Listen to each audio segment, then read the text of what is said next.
everyone is talking about supplements. Do we really need this? Do we really need to take so many supplements? The short answer would be no, definitely not. The biggest disappointment actually was the so-called longevity supplement. So, for example, studies show that in regions, for example, the United States, where there's more lithium in the drinking water, cancer rates are drastically reduced. If you had to name one supplement category that should deserve more attention, which one would it be? Usual memory problems that you see in older age, even the aging process measured by a certain aging clocks can be slightly slow by a multivitamin. Where do you think most health communication goes wrong, and why does it work what you do?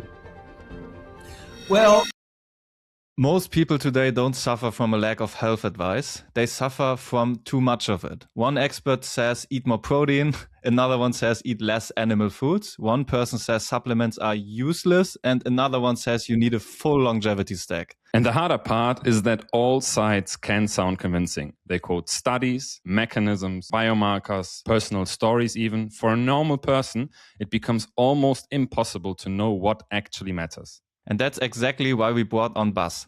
Bas Kast has spent years translating nutrition science for a broad audience. His work has shaped how many people in Germany think about food, health, and also now aging. Now he's moving into one of the messiest areas in health: vitamins, nutrients, supplements, and slow aging or longevity. This raises a very practical question. How do we separate useful tools from unnecessary noise? Today, we'll talk about what still holds up in nutrition, where supplements make sense and where they don't, where the market overpromises, and how Bas thinks about his new project, SlowAger. So Bas, welcome to the show. thank you guys. Nice to be here. Before we talk about supplements and your project SlowAger, I first want to start with the bigger picture. You became quite well known for helping people make sense of nutrition science with your first major international book. What first pulled you into the topic of nutrition personally? Well, it was around the age of, end of 30s, in my 30s, where I started noticing the first aging sign, which in my case, probably in many cases, was that I couldn't eat what I wanted without being punished for it, right? So that was the first thing. And then also, especially under times of stress or when I went jogging, I had these strange heart palpitation somehow. It was feeling strange. It was like my heart was beating irregularly. It was a strange feeling. And so I started to worry a little bit about my health. And at the time, my sister had been doing a diet in combination with a book she found very inspiring. It was kind of a low-carb diet book. And at one point we were jogging together, and actually I'm the one who's jogging more often. I'm usually the one who's more fit. And she was just running away from me. And so that was quite impressive. And I started to be interested in that book, in the diet. And so I got into it. I changed my diet. And the first thing I noticed was that my headaches, which I just had regular headaches, like so much so that I used to travel always with aspirin on board. So I didn't leave the house with aspirin basically when I went just for a few days of travel. So often, so frequently, I did have headaches and they disappeared. So within 2 weeks or so. And it was just noticeable because I had them so frequently. And then I noticed I felt better, more energetic. And this is what got me started into nutritional science. I just started researching it, went down the rabbit hole. And I don't know, maybe 3 years later or so, I had my first book on the topic, The Diet Compass. It's so interesting that you had very interesting personal experience where within such a short period of time, you noticed a symptom that was for sure nagging you and was really decreasing quality of life, that, you've made this big improvement within such a short period of time and with tools that everyone can access, right? And that's where we also think it's like education plays such an important role. And that's what I find particularly interesting about your work. I mean, you're very well known. Many people have, more than 1 million people have read and bought your book. What I find interesting about your work is that you don't speak like a typical academic, but you're also not speaking like that sort of classic wellness person that goes viral on social media and makes some weird claims. So you kind of translate science for normal people. And following up on that is like, where do you think most health communication goes wrong? And why does it work what you do? That's a good question. I think a lot of health communication does not go wrong, right? So it's not all that goes wrong. Where it goes wrong, I think, is when the incentives are basically structured in a way that is wrong.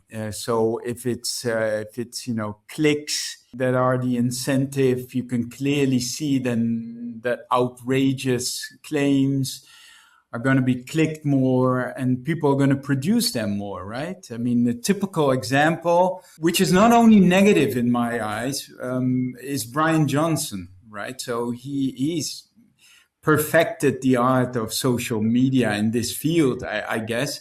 I mean, just think about that. Brian Johnson, nobody knew him, who he was like 4 years ago or so. There were a lot of people already in this space of longevity, health. For example, Rhonda Patrick or Peter Attia, even Andrew Huberman. And he wasn't known at all. And now he's the most famous, by far probably, the most famous biohacker in the world. And how did he do it? He pulled it off by the basics are quite right? What he's saying, like, prioritize sleep, healthy food, exercise. That is all quite inspiring and right. But then he just managed to do these social media posts where he's half naked, or where he just says, I take 100 plus supplements a day, which are going to help me reach longevity. And then the next thing wasn't just longevity, but it was basically immortality by the year so and so. And so he exaggerated it, and a lot of his exaggeration led to the fact that a lot of people who are serious in the field, including a lot of people at Years and other very serious oriented longevity people, they're kind of skeptical of him, but they also made him famous. And so this is a good example of someone who has the basics right, but then exaggerates so much that a lot of details are wrong, and where science communication can go wrong and still be kind of inspiring. So I'm kind of ambivalent. And then you have, of course, influencers who are totally wrong, and they only care about the clicks and about followers and stuff like that. And so they're not interesting to me. So Brian Johnson is interesting because he's right most of the time, and then sometimes he just goes off the rails. It's so interesting that you started by calling out incentives. And I think that's the perfect word. And this is exactly why we're doing Return on Health, because we're convinced that a system will always produce the outcomes it's incentivized to produce. And so if we want to have better outcomes, we need to have better incentives. And with regards to health communication or social media, are there any particular things you would want to change that would align the incentives better with better health outcomes? I don't know. I think there's still a good chance for people who try to. I mean, you guys are a good example, right? And I try to be as well. And there's a lot of people in the space. I called a few of them, Rhonda Patrick, who's quite serious, and she's very evidence-based, and even Andrew Huberman, Peter Attia. I think they're all serious, very serious players, right? And still quite famous. And so there you see that you can do it in I would say the right way and still get an audience. And my book, for example, The Diet Compass, it was really grounded in thousands of peer-reviewed studies. And you might think that it's quite boring, if you write a book saying, broccoli is more healthy than sausage or processed meat. And sugar, no sugar, guess what? Breaking news, it's not as healthy as you thought. And so it was quite challenging to be serious and to bring evidence-based nutrition and explain it. But I think it kind of worked. And I think I noticed that a lot of people were fascinated, in fact, by just the biological and physiological description. So just by describing what happens in your body, what happens to your liver, for example, if you eat a lot of sugar or drink a lot of sugar, and what you do to your body, in fact, how you are in control and how you change your body for the worse or for the better if you eat a lot of sugar or if you eat something else. I think people were just fascinated by those physiological details. And just by describing them, they were starting to think about their own body and what happens if they eat a certain way or drink a certain way. And via this route, just by describing these scientific backgrounds, people got fascinated by their own body and by the health consequences of a good or bad nutrition. And it worked. It was without really pursuing people and saying, you have to eat this or you have to eat that. Just describing it, holding up a mirror, if you will. This is going to happen if you continue eating or drinking this way. I noticed that people got fascinated and started changing their behavior.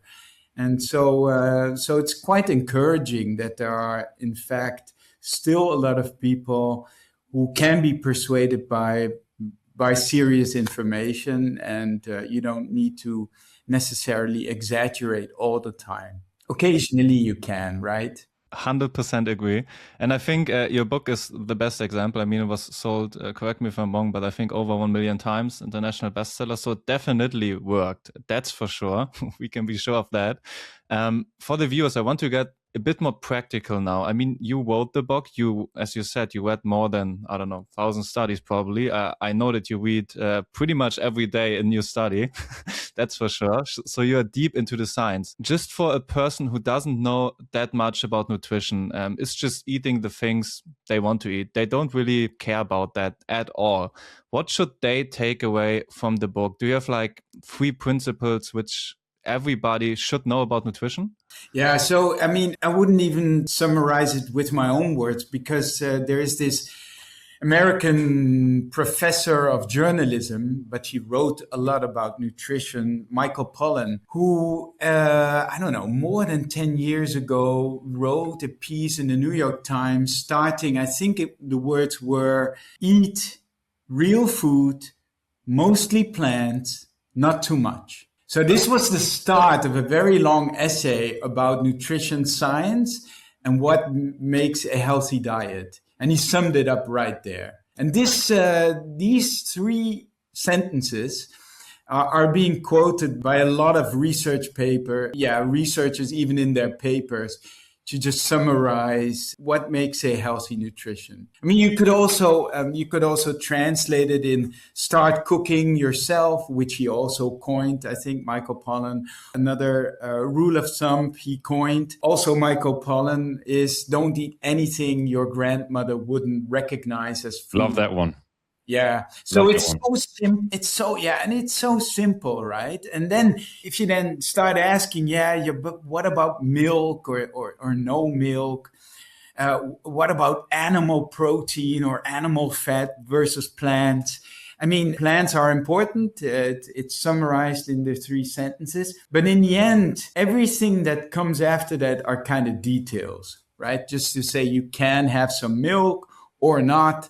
It's not so important. It's not going to change probably how long you live or if you're going to have a disease or not. Yeah, very interesting. And because you already were quite knowledgeable about these things before, but then after digging deep, was there one thing you changed your mind on working on the nutrition compass? Yes, well, there were a lot of things that, in fact, changed the way I eat, of course, because I was eating quite badly. Just to summarize it, almost never eat processed food.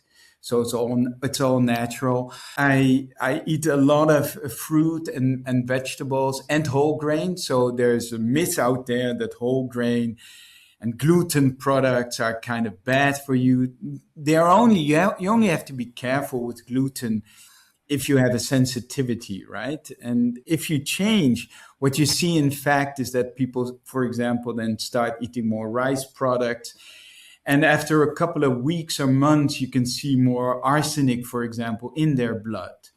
So the change they make because they're afraid of gluten, which is important if you have a sensitivity, but if you have no sensitivity, it makes no sense, right? So in fact, I have in the book, I have it's a meta-analysis of meta-analysis. So it's a meta-analysis, all in fact meta-analysis on nutrition from the 1950s until I think the 1990s, until that study was done. It was done by two French researchers, particularly one, Anthony Fardet, his name is. So they looked at basically all of nutrition science and ranked them in green or red or neutral, very coarse, just to see what does the science in the aggregate say. And on top of all the categories, even above vegetables and fruit, just in the area of green, where most studies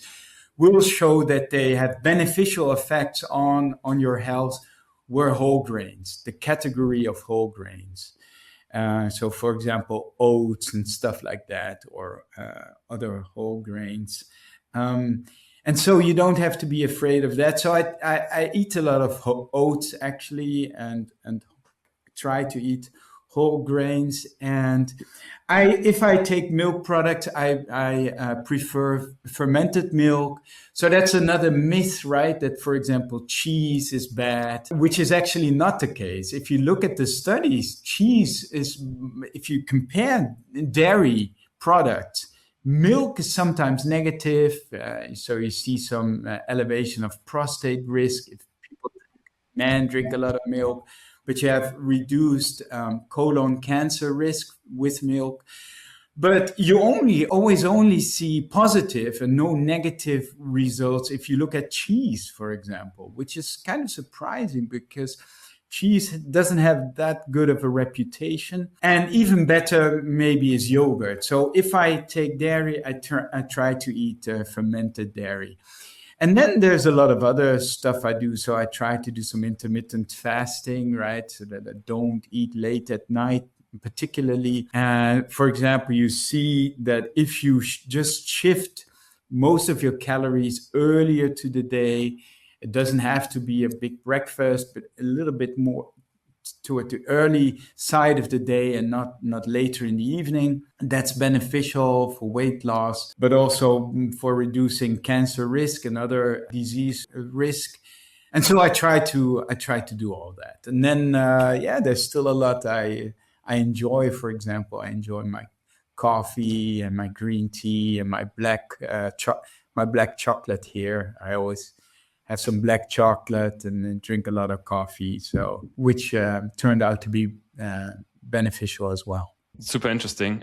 Totally agree with the vast majority. Maybe one thing not so much, because the gluten topic, many people report that they feel issues after consuming gluten, primarily people from the US, actually, who then also interestingly say that whenever they come to Europe, they have been eating the same foods like the bread and the pasta, that they get less of a reaction. So maybe there's also some hidden factors we are not fully aware about yet in terms of what has been used in the production and the pesticides that have been used and so on and so forth. So maybe that's a topic that needs further personalization.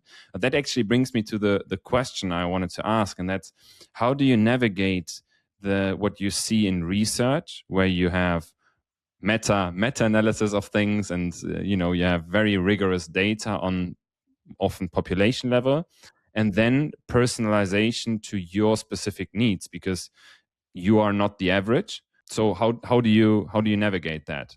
So it's a very good question, and I would agree with you even on the gluten topic, that if you notice that if you stop eating gluten-rich food and you feel better, it might be simply because you changed from junk food to much healthier food. Often no gluten nutrition can be quite healthy, right? And then it's a good change, of course. The question then becomes, was it necessary to avoid whole grains altogether? And was that the best change you could make? But still, of course, it's improvement if you feel better. And you should carefully try to reintroduce some selected foods then if you want to, right? But indeed, I would fully agree with you that it's very, very important to listen to your own body, to do your own experiments, because indeed, the nutritional science is always about averages.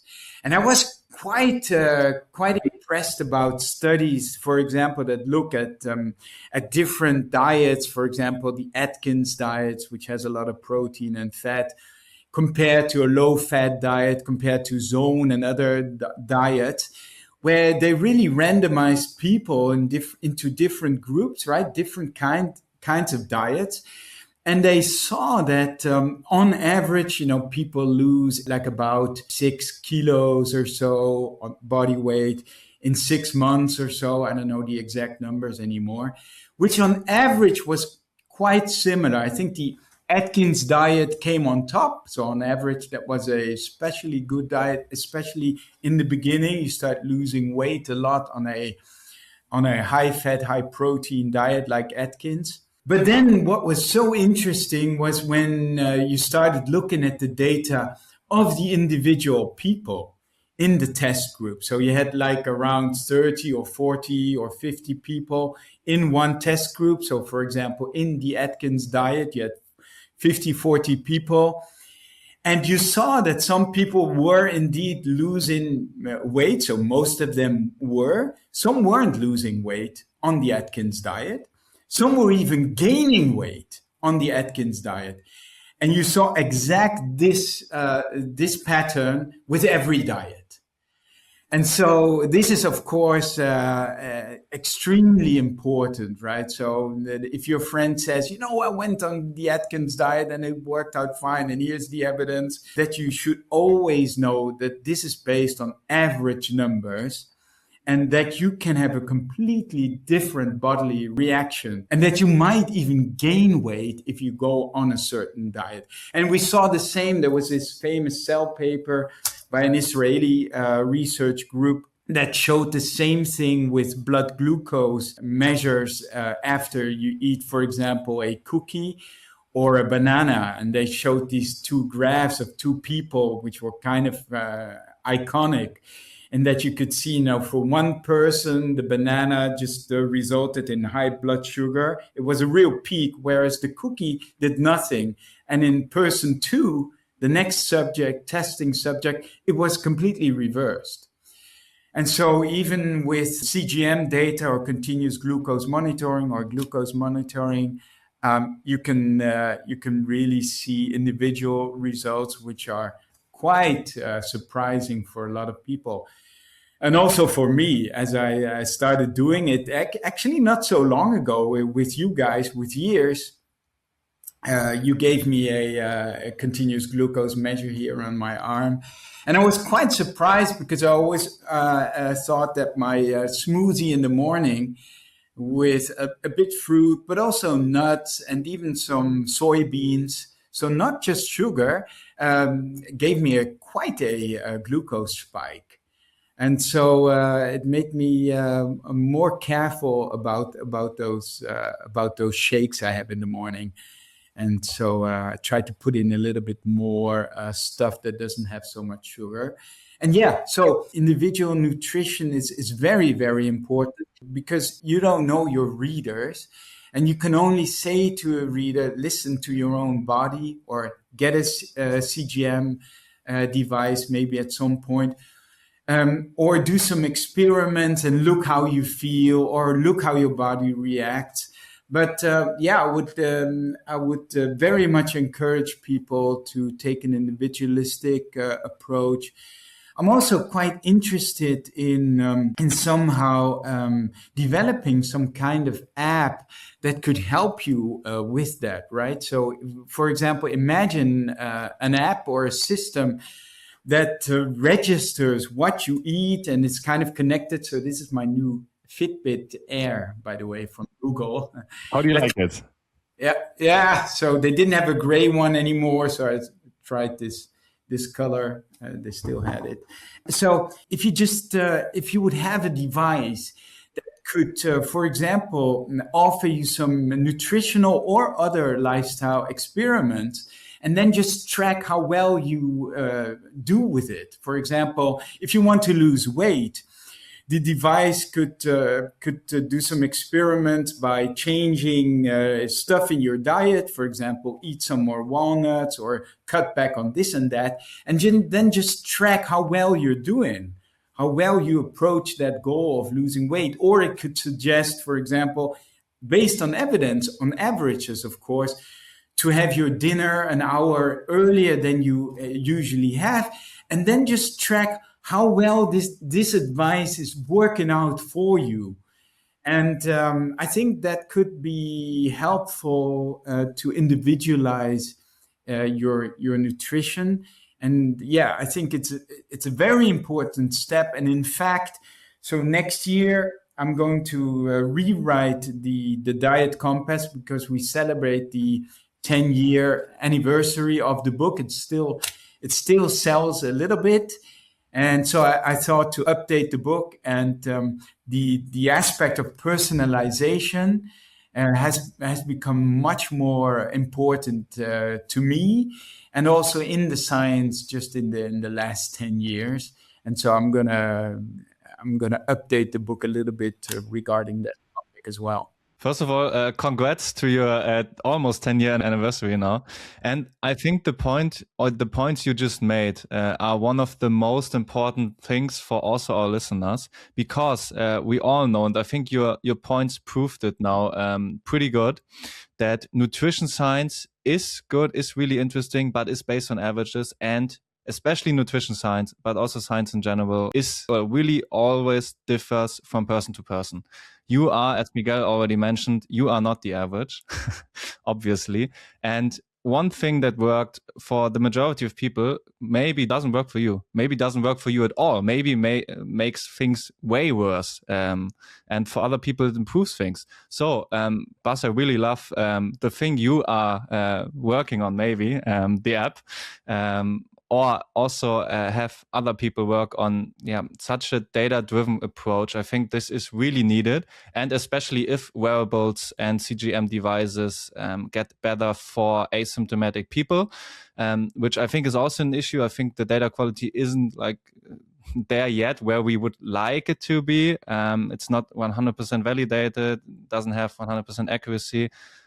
People should know this, but I think in the future, if devices also get better, CGMs get more validated for asymptomatic, non-diabetic people, I think this is the way to go. Like, to really have this data-driven approach, to have the N of one trial, pretty much. Just try things out, and then in the end, you see for yourself, for your own biology, for your own body, what really happens if you do something, if you change something. So I 100% agree. I think this is the way it should go. Yeah, and that feedback, Niko, can really, I think, be motivating as well. I mean, and also imagine, I talked about the nutrition feedback, focusing, for example, on losing weight and doing experiments, but it's easily imaginable that you could track more than just nutrition. You could track sleep. You could track, your exercise, how much you move, or your heart rate, blood pressure. You could track even biomarkers you guys at years track. And then, for example, you could even, I mean, they're not as good. You can maybe expand on that a bit more. You could look at aging clocks, and then maybe the app could suggest experiments, and then individualize what lifestyle changes or even medical changes would have an impact on your biological age. So that would be this device that could be really easily expanded, I guess. But it's kind of, you have to make it in a way that it's not bothersome, that it's kind of seamless, and also the biomarkers we have, for example, aging clocks, they're not as reliable as we would want them to. They are not like 100% medically validated as of now. They are definitely interesting tools. And in the future, they may serve as real good surrogate endpoints for aging studies, because obviously if we do a big aging study, humans live to like 80, 85, 90 years, maybe even over 100 years. So this is definitely a thing we need, a real good validated surrogate endpoint. And I think also then for those N of 1 devices, this is really needed. And just want to switch topics here, because you talked about, or you spent your 30s reading all about nutrition. And then you did a little switch. I mean, you're a psychologist from background. You also read books about those topics. That's really interesting to me as well, personally. But now you wrote a new book, which is, I'm not entirely sure if the English name is Vitamin Compass. Maybe it is. You can correct me in a second. There's no English translation of that book yet. So okay, that's fair. Then it will be Vitamin Compass. It's definitely that in German. So now you read all about supplements, all about vitamins. So this is also really interesting to me. And I think this is one of the biggest topics on health/longevity social media. Everyone is talking about supplements. Brian Johnson is taking more than 100 different supplements. So the question is, do we really need this? Do we really need to take so many supplements? What's your take on the whole supplement hype? So the short answer would be no, definitely not as far as we know. I think even Brian Johnson cut back. So I'm not sure, but I don't think he's taking more than 100 anymore. So, which is also kind of a strange thing to do, because we don't know anything about the interactions between these supplements, right? So not a single thing. So it's quite strange. No, so I would say no, we don't need most supplements. I think a lot of these supplements are really, really hyped. So the biggest disappointment actually was the so-called longevity supplements. So, for example, NAD boosting supplements like NMN and NR. It's not that we definitely know that they're not working or that they can't be good under any circumstances. Probably they can, maybe, in some people. But the evidence just for a general NAD booster as a longevity supplement is really sparse. So there's just not a whole lot of evidence. And the same thing holds true for spermidine, and even taurine. I would be most optimistic about the amino acid taurine. But even there, we're not sure, is it really a longevity supplement or not? So so a lot of supplements are actually disappointing. And then there are some boring ones which have quite some good evidence behind them, right? So, for example, a simple multivitamin especially in older people. I mean, we have data starting from people being 60, really in randomized controlled trials. This is work done partly by Harvard scientists, for example, Joanne Manson, which is very accomplished vitamin and hormone specialist in the US, who has an H index of more than 300. So she has quite some papers in the field. And so what they showed was that if you give quite a large testing group of hundreds of people, in this case, starting from the age 60, as I said, one multivitamin moderately dosed, one multivitamin a day for 2 to 3 years, you can really see that compared to placebo, that the usual memory problems that you see in older age, they're kind of mitigated by the multivitamin a little bit. And even a newer analysis, I think it was in Nature Metabolism, showed, or Nature Medicine, showed that even the aging process measured by certain aging clocks can be slightly slowed by a multivitamin. So it sounds kind of boring, but we do have quite good evidence for a simple multivitamin. So I'm a proponent, especially at a certain age, and if you're not even eating perfectly, and who of us does, just to take a simple multivitamin to make sure that you don't have any deficit. So I think that is the biggest take-home message, probably the biggest impact. I mean, it's similar to in for example, there's this new study out just this week or last week that showed that if you start doing resistance training, just up to about 2 hours a week, gives you the biggest reduction in mortality risk. It's only about 13% or so. But still, and if you go above that, the relationship isn't that as clear anymore. Partly because you have less people who work out more, so we don't have the data. But you see in a lot of studies, you see as soon as people start going from junk food to just basically healthy food, not perfecting it, you see the biggest impact. As soon as they start from no movement at all to a little bit of movement a week, you see the biggest impact. And so this probably holds true as well for vitamins. If you have a deficit and you correct that deficit, you see a lot of impact. So just as an example, we don't see any deficits in vitamins anymore across the board, in individuals, of course, across the board, except for maybe 2 or 3 vitamins, which are vitamin B12. You see especially deficits in certain populations, as, for example, vegans, especially vegetarians, because most vegans know that the vegan diet doesn't have vitamin B12 in it, while vegetarians don't. They're usually not as obsessed with nutrition questions and science.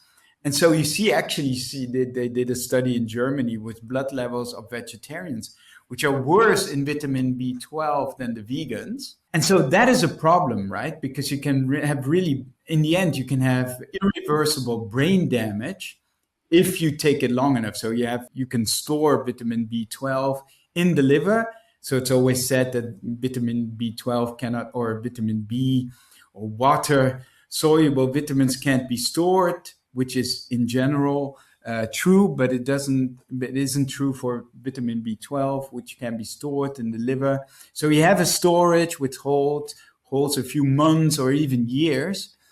But then if they're empty, you get a problem. And it's similar for other deficits we know of, like scorbut, for example, in ancient times, right? Just a little bit of vitamin C can really prevent disease. And that's the biggest step, preventing this disease and having like 100 milligrams of vitamin C a day, which is probably optimal. And then basically that's enough. And the other vitamins where we see a deficit is vitamin D. And in most other vitamins and minerals, we don't see this general deficit. And so the effect of keeping on supplementing those is just not very large. And sometimes it's detrimental, because by and large, the dose really does play a role. And what a lot of people don't know is that, for example, vitamin C is an antioxidant, of course, but oxidative processes can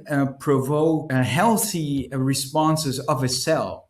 So, for example, if you start working out, you might have some oxidative stress, you might have inflammation, which is all in the short term helpful as a stress response. So the cells start responding to those stressors and make themselves stronger. And you can prevent those healthy reactions by taking a lot, for example, antioxidants, vitamin C or vitamin E. And they've actually tested this in men who did some exercise for a few weeks. Men with a placebo, in a placebo group, did the exercise and they increased their insulin sensitivity in their muscles, which you would expect after exercise, unless they gave those men high doses of vitamin C and vitamin E, which prevented the increase in insulin sensitivity. And it, from a muscle cell perspective, it was as if they might as well have not exercised at all, thanks to the vitamin C and vitamin E, which prevented these stress responses. And so you would think, vitamin C, okay, it's water soluble. You're just going to pee it out. And so let's just have 500 milligrams or a gram a day or so, like Linus Pauling, maybe have 3 grams a day. And it won't matter. Basically, for water-soluble vitamins, this might be true, but you can still have some effects which are quite hidden and unknown to a lot of people, which might be detrimental. Yeah, it's a very, very interesting point. And the topic of supplements is generally super interesting because people think it's a quick fix. It's marketable, people can sell it, so therefore there's a huge interest.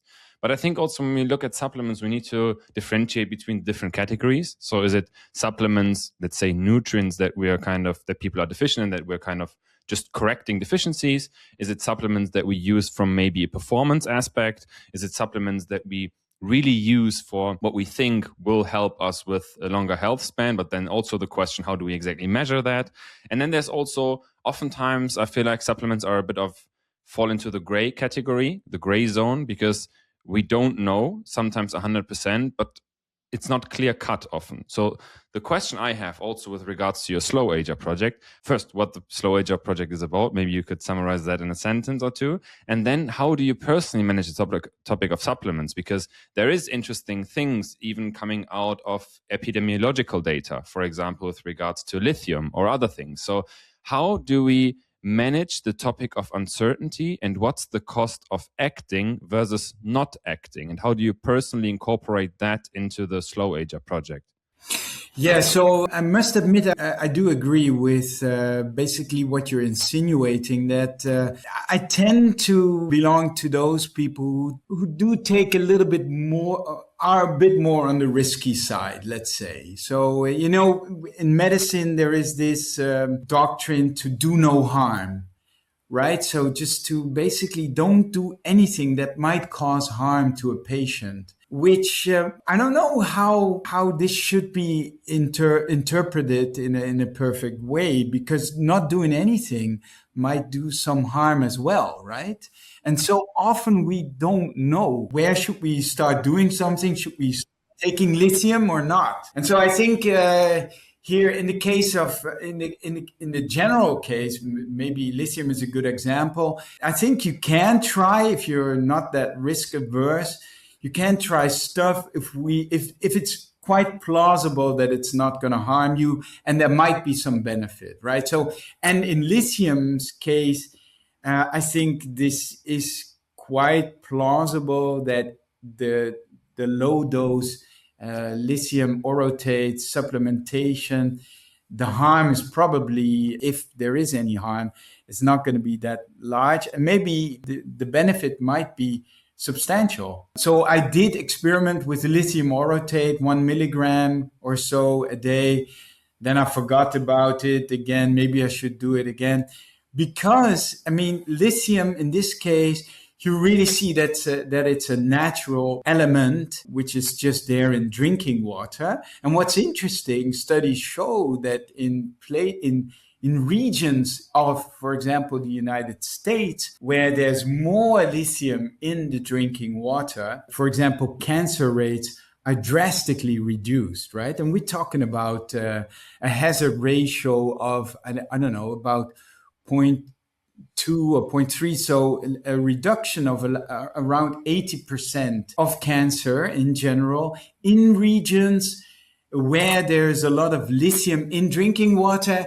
And if you ask, well, how much lithium is that? If people are drinking a little bit more than a liter of drinking water a day, that would amount to, I think it's a little bit more than 1 milligram of lithium a day. So we have some, and this is just one example, so we have some experimental data as well that it might prevent, at least in an animal model, it might prevent Alzheimer's disease and stuff like that, which is quite interesting. Work by Bruce Yankner, a Harvard geneticist, which was published in Nature last year, who is not a proponent of supplementation, by the way. He says we should wait for clinical data. So the field is divided in that sense. But what makes me quite confident is also that we have a lot of data from bipolar disorder, so depression, mania, where lithium is one of the best medications, where they give lithium. It's a different form, so it's lithium carbonate usually, but it's in the order of like 500 milligrams multiple times a day. So this is quite a different dose than 1 milligram, right? And here you occasionally see, I think in 10 or a little bit more % of cases, you see problems with the kidneys and stuff like that.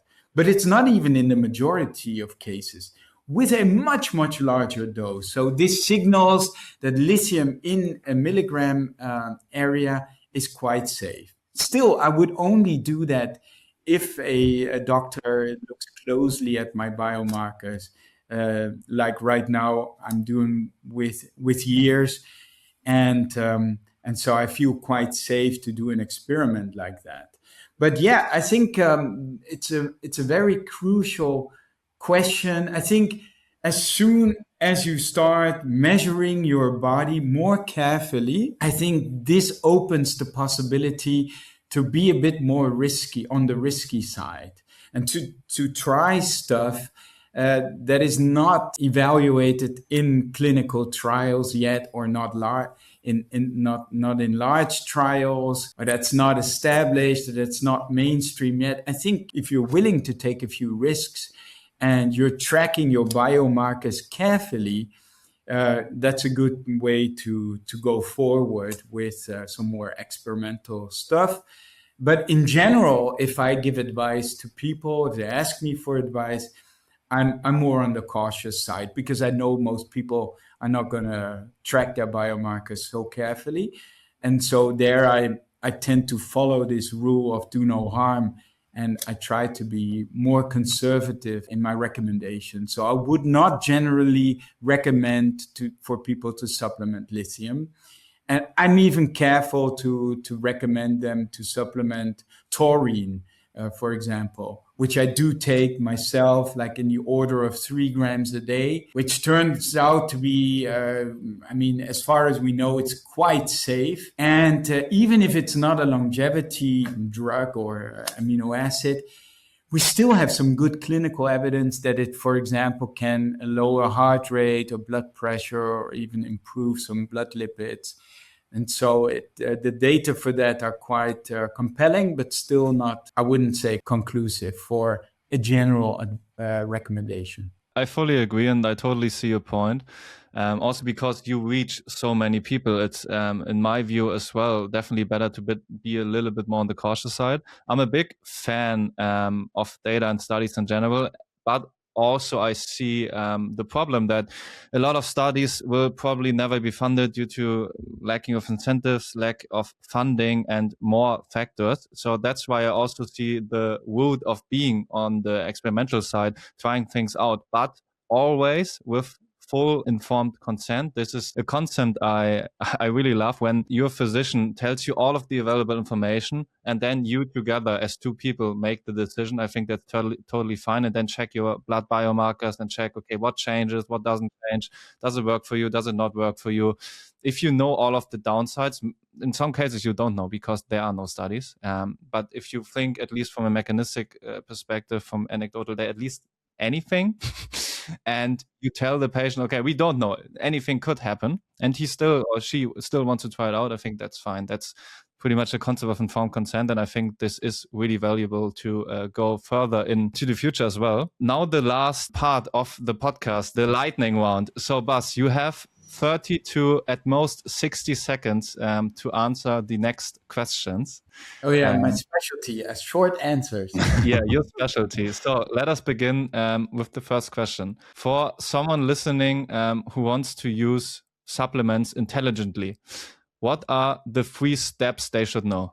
Well, the first thing is do not regard supplements as some kind of substitution for the basics. So it's very simple. Don't do that, right? So you have to, I always like to say, you have to deserve your supplement. So if you eat right, yeah. You have, just like you have to deserve your creatine. There's some say, yeah, Bas, you have to take your creatine after your workout, it's better physiologically. There are some studies showing that, but I like to take my creatine before the workout because now if I take it, I know I'm going to have to work out. So the same thing with supplements. Deserve your supplements and keep it to a minimum, right? Maybe to a multivitamin, to some magnesium, and maybe some taurine. But even that would be too much, probably, the taurine. So yeah, to keep it to a minimum. And maybe personalized if possible. Yeah, personalize it. Yes. Following on that, if you had to name one supplement category that should deserve more attention, which one would it be? You can also name a specific one if you'd want. So I think what deserves a little bit more attention is a supplement called AREDS, so AREDS.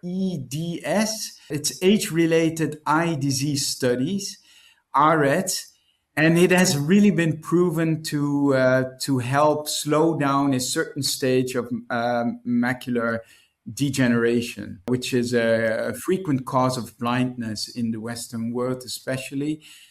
And so that's a simple antioxidant combination with 2 pigments, which I would also say are kind of underrated. These pigments are called lutein and zeaxanthin, which are quite helpful for the eye in the fact that they are not only antioxidants. So you can really see that if you take lutein and zeaxanthin, which for example are you have them in egg and other nutrition, they accumulate in the eye, in the retina, and there they not only function as antioxidants against oxidative stress, but also as a blue filter. And blue light is especially has a lot of energy and it's detrimental to the retina. And so they basically work like kind of little sunglasses in your retina. And it's very easy to take them by food, by eggs or by kale, by goji berries, but also as a supplement. And so I think people have not heard about them. And you don't have any known side effects if you take them in the right dose, which means maximally 10 milligrams of lutein and like 2 milligrams of zeaxanthin, which is the dose in these age-related eye disease studies, which have shown that you can really slow down the progression of macular degeneration, which is astonishing because it's just a simple supplement and there's not a lot of medical interventions that can help you with macular, at least the dry macular degenerations. And it's also endorsed by official eye institution. It was studies done by the Eye Institute in the US. So very, very good studies. A lot of people haven't heard about them. Yeah. The final question that every one of our guests, we ask them to answer, and that is the return on health question. What's the one thing you would want to change about the current medical system? The current medical system, I think that is quite clear that it's way too reactive right now. So I think that is basically obvious that we are not going to be able to treat chronic disease like atherosclerosis or cancer or rheumatoid arthritis or diabetes, any of the chronic diseases. We're not going to treat them just like the way medicine used to treat a broken leg or anything, acutely. So I think there the system is really not well equipped. We should see, I think Peter Attia has said this, these are not diseases in the way like an infection disease or a broken leg or anything. A wound, for example, which is something acute, they're more like processes. They're processes that develop in decades. I mean, we know from autopsies from young people who died, for example, of motor accidents or of violence, that they have atherosclerotic plaque in their arteries when they're 20 or even younger. I think 1/3 of teenage kids and young people, you see atherosclerotic plaque. And so that's a lot, right? So the first symptom of heart disease is often a deadly heart attack. And so we don't have to wait. For example, my father died of Parkinson's disease, Parkinson's, Alzheimer's.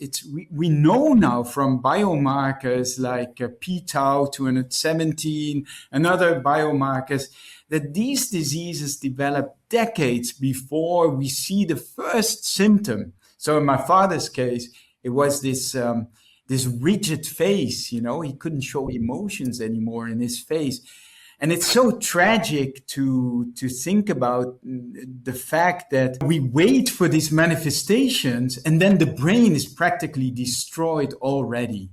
So we are way, way, way too late with the approach, and we would have a way better chance of managing these diseases, maybe preventing these diseases, if we start decades earlier. And so that would be, I think that's something that's quite obvious. It's just not being in practice. It's not being endorsed yet in society.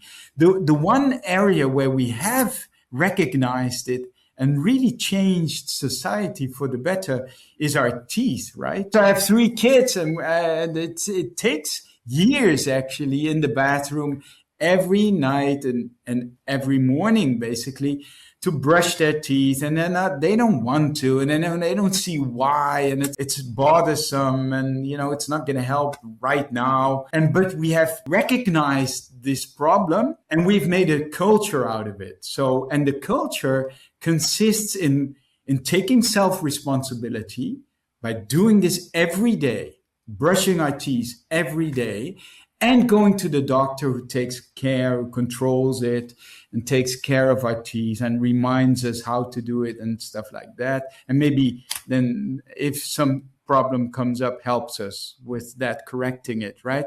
And so we need to get to a place where we treat our arteries and our brain and everything in our body like our teeth. I fully agree. I think that's also our mission, me and Miguel's mission. And we really hope that this will change in the future, that we all take care of our bodies same as we take care of our teeth. And I think this is a great place to end it. So Bas, thank you so much for joining us. Thank you so much for sharing your insights. No, thank you. Thank you, Bas. It was a pleasure having you here. And for the listeners, looking forward to seeing you next week.